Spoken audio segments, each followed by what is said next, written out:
There are two issues which stood out. Firstly, there was the linkage between diabetes and deafness, both two major conditions. This piece of work, through analysis of practice records, drew a clear association between the two. The small scale of this application, with no outside help, made it particularly notable for us as judges.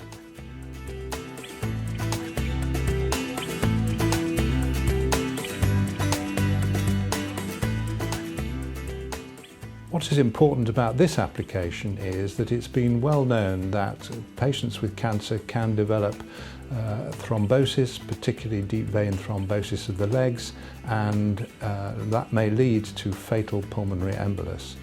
The work that was done was of a very high quality, and the determination in driving through the practicality and getting this actually on the stocks so that it was there in the hospital for patients was most impressive.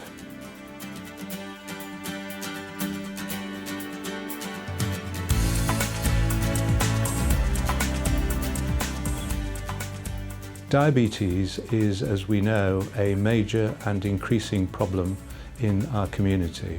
And one of the most effective ways of dealing with this is using self-help programs. And what this application did was use a randomized controlled trial with university support to try and determine which of the several different programs would be the most effective for patients. And we were extremely impressed by the work done here.